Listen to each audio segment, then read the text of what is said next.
When you walk into a massive modern grocery store, you are instantly hit with this just overwhelming sense of variety. Oh, yeah, sensory overload for sure. Right. It's like you've got aisles of these brightly colored cereals and 1,000 different kinds of beverages, fresh produce from, literally all over the world. Cleaning supplies, baked goods, yeah. Exactly. It feels incredibly complex. It's a complete sensory overload of choices and categories. Mhm. But like, imagine if you had a magic microscope. Okay, a magic microscope. I'm with you. Yeah, one that could strip away the marketing, right? The packaging, the food coloring, and you just look at the raw molecule. Right, right. Suddenly, that incredibly complex grocery store becomes profoundly simple. Mhm. You're really just looking at a few basic elements that are just recombined in slightly different ways. Yeah. I mean, it is the ultimate reduction. You strip away the external form, the expression and the underlying substance is essentially identical. Exactly. You start to realize the complexity is just an illusion of structure. And today, we're applying that exact shift in perspective to human existence. We are diving into this really intriguing philosophical essay. From 2012, right? Yes, 2012, by a writer named Feng, and the title is Self-Nature, Buddha Nature, Tathagata Nature, and Heavenly Nature. Innate nature. It's quite a mouthful. It really is. But our mission for this deep dive is to decode these seemingly massive, intimidating concepts of ultimate reality. We want to understand how they relate to the everyday things around you and uncover this surprisingly simple shortcut out of modern distress and information overload. Which I think we all desperately need right now. Totally. So, okay, let's unpack this.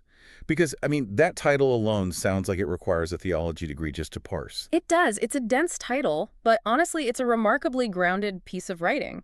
Because, philosophy often gets trapped in its own specialized vocabulary. Constantly. Right, where people spend decades, literally decades, arguing over the subtle, almost invisible differences between terms like self-nature and Buddha nature. Yeah, getting totally lost in the weeds. Exactly. But what this author does is they basically bypass that linguistic trap entirely.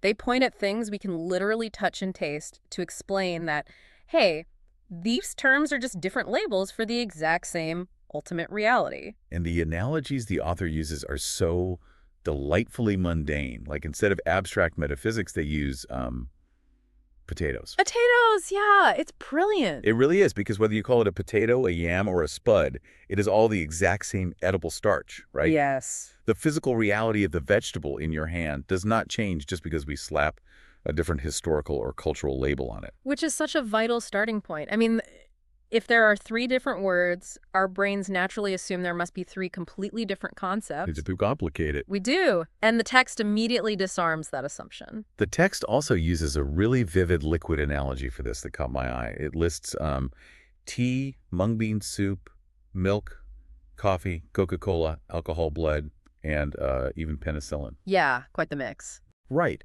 Just think about the wild disparity in function there.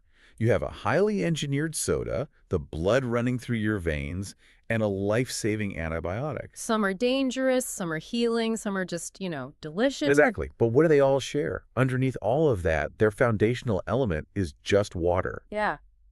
What's fascinating here is how this connects to the broader philosophical picture. In this framework, that underlying water is exactly what self-nature or Buddha nature is. Okay, so it's the base. Right. It's the elemental substance of existence. So when we hear that famous Buddhist saying, all sentient beings have Buddha nature, the author is arguing that it isn't some abstract mystical blessing that was sprinkled on us from above. Right, it's not magic. No, it's a structural reality. Yeah. You literally cannot have the mung bean soup or the Coca-Cola without the water. It is the original element that constitutes any entity whatsoever. But wait, let me push back on that for a second. If everything from, say, a beautiful butterfly fluttering in a garden to a terrifying, destructive demon is made of the exact same water, how do we account for the massive disparity in behavior? That is the big question. Like, if it's all pure base material, how does that pure water suddenly become a rabbit or a skyscraper or a murderer? Yeah, I mean, it is the most natural counterargument. If we are all made of the same core substance, why do we look and act so differently? And the author answers this with the concept of structural modification. Structural modification, okay. Right. The base element, Tathagata nature, is fundamentally neutral. The diversity we see is achieved through basically mathematical addition and subtraction. So it's an architectural difference, not a difference in essence. Exactly. The text provides a fascinating evolutionary breakdown of this, actually. It says, take this basic oneness, this base nature. You add feathers and wings to it, you get a flying insect or a bird. Right. If you take that same oneness and add hands, you get a human. Mm-hmm. If you reduce its mobility, it becomes a plant. Increase its mobility, it becomes an animal. The underlying building block hasn't changed at all, only the structural expression. The author uses a house, actually, to perfectly illustrate this difference between essence and form. Oh, right. The house analogy. A house can have its door facing east or west. It can be made of iron, wood, plastic, or, even paper. The square footage can vary wildly. Right. But fundamentally, despite all those structural additions and subtractions, it is still undeniably a house. Let's look at the morality of this, though. Because human nature is just obsessed with categorizing things as good or evil. But the text takes a really hard stance on the neutrality of this base nature, doesn't it? Oh, a very uncompromising stance. Hmm. The text states clearly that Tathagata nature has no gender distinction. Not at all. It has no size, no concept of beauty or ugliness. And crucially, it has no inherent good or evil. It is completely devoid of those human metrics. Yeah, the text actually quotes a classic passage to emphasize this. It says, "How unexpected! The self-nature is originally pure, originally complete in itself." Let me try an analogy here to see if I'm tracking this. It feels like a blank sheet of paper sitting on a desk. Okay. That paper isn't inherently a beautiful, moving love poem. And it isn't a cruel, threatening ransom note either. It's just pure potential. Right. It only becomes a poem or a threat when someone actually writes on it. That works to a degree, definitely, but we have to be careful with the paper analogy because paper is entirely passive. Oh, okay. Yeah, Tathagata nature isn't just sitting there inert, waiting for something else to use it. It is the animating force itself. But, your point about the writing holds up well. Thanks. The author argues that the underlying nature has no distinction between good and evil. It is only when that nature is expressed through a specific structure that we start judging it. Got it. So when a wolf eats a sheep, the wolf isn't exhibiting pure Tathagata nature anymore. It's exhibiting an expressed nature. Yes, exactly. The act of expression, the structural reality of being a wolf completely changes the categorization. The pure water has been brewed into a very specific predatory tea. Which naturally makes me wonder, if the wolf eating the sheep isn't exhibiting Buddha nature, what exactly is it doing? Because it's just doing what a wolf is designed to do, right? Right. And that brings us to the second half of this philosophical equation. This is what the author defines as heavenly nature or innate nature. Heavenly nature. Okay, let's get into that. So this is the specific, distinct characteristic given by the creator to each distinct thing. It's what differentiates it from everything else. Okay. So if Tathagata nature is the shared raw material, heavenly nature is your specific structural assignment. And the author brings in another great analogy here, which is wood versus furniture. Yes, love this one. Right, so Tathagata nature is the raw timber. But heavenly nature is the specific wooden bed, the wooden door, the table, or the window. They're all made of wood. Exactly. They share that base element. But because of their different structures, they exhibit entirely different characteristics and fulfill totally different functions. And they cannot be swapped. I mean, a door cannot function as a bed, even though they share the exact same base material. Right. Now, here's where it gets really interesting, because it sets up a major philosophical collision. Oh, yeah. If Tathagata nature is pure, unified, and peaceful-like, it's the raw wood, the pure water. Shouldn't our ultimate goal be to strip away all our messy human quirks and just try to be the pure wood? It seems like it, right? Yeah, I mean, it seems like most spiritual traditions tell us to dissolve the ego, to stop being a complicated, noisy table and just merge back into the oneness. It's the classic temptation of spiritual seeking, for sure. It's that desire to escape the friction and the messiness of individuality. But the author's answer to that is a very firm, unambiguous no. Wait, really? No. You cannot and honestly should not try to revert to pure Tathagata nature. Why not? I mean, isn't that the whole point of spiritual enlightenment? Well, because if everything reverted to its base element, the world would just be a flat, infinite expanse of raw wood, or like an endless ocean of pure water. There would be zero diversity. There would be no tea, no tables, no plants, no animals, no humans. It'd be incredibly boring. Exactly. The dazzling array of existence relies entirely on the expression of heavenly nature.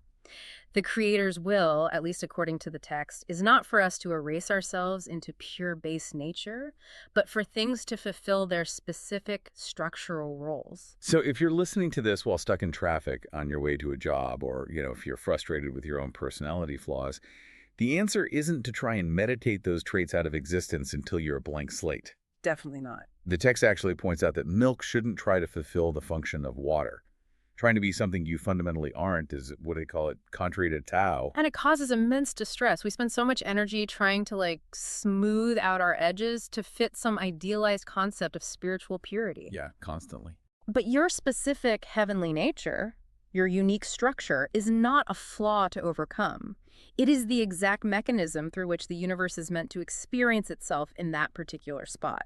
Okay, so we have this really elegant framework now. We understand the difference between the base material and the structural role. Yeah. The water versus the tea. Right. But then, toward the end of the essay, the author essentially pulls the rug out from under us. They really do. They actually admit to the reader that in the past, they have used inaccurate phrasing.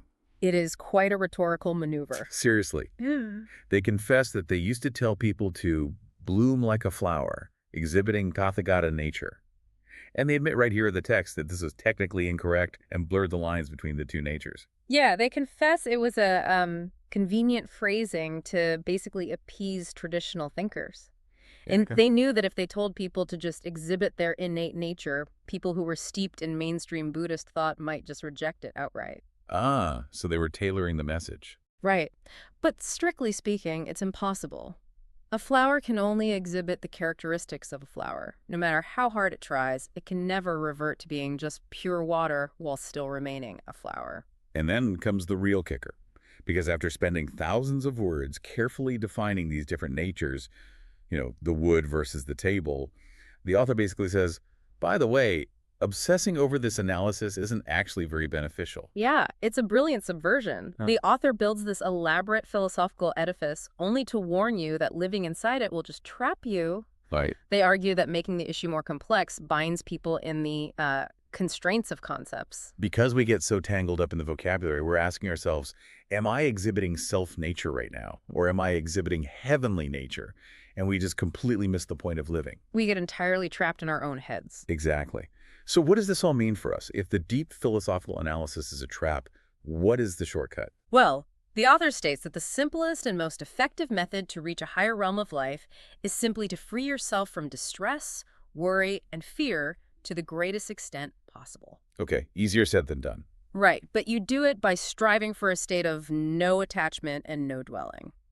But how do we actually do that? Yeah. I mean, it's easy to say don't be distressed, but if you're dealing with a health crisis or financial ruin or just the crushing weight of modern expectations, no attachment sounds like a luxury. It really does. Like, how does knowing that I'm wood actually stop me from stressing out when my table leg breaks? That is the central tension of the text, and it's where the mechanics of non-attachment really come into play.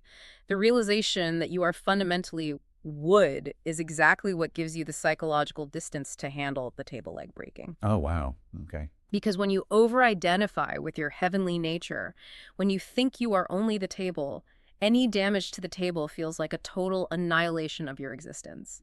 And that is the root of terror and distress. Ah, I see. So if I get fired from a job that I tied my entire identity to, I'm devastated because I thought my job was my absolute reality. I thought the structural modification was the base material. Precisely. But if you deeply understand that your job, your status, even your personality quirks are just structural additions, they're temporary modifications of Tathagata nature, you don't lose your foundation when they change. Right. You can grieve the loss of the job without feeling like your core self has been destroyed. Because water is still there even if the tea gets spilled. Yes. The author is suggesting a dual awareness. You must fully engage in being the tea, but you must simultaneously maintain the quiet knowledge that you are water. Hold both truths at once. Exactly. When you hold both truths, the distress evaporates. You don't cling to the form, which is the definition of no dwelling. It's almost like playing a character in a play. Yeah. You want to give a great performance, you say the lines with real emotion, you hit your marks, you wear the costume. Right, you commit to the bit. Exactly. Mm-hmm. But underneath it all, you know you are the actor, not the character. So if the character dies in the third act, you don't actually panic because you know you're just going to walk off stage when the curtain falls. That is an excellent way to conceptualize it. The distress only comes when you forget you are the actor. When you eliminate the fear of destruction, because you know your base nature is indestructible, you are suddenly free to just enjoy the performance. Yeah. And that is how you enter the higher realms of life and experience what the author calls the infinite joys of life. And that brings us back to why the author tells us to ignore the vocabulary. If you are constantly analyzing your performance while you're on stage, asking, was that line delivery too much ego?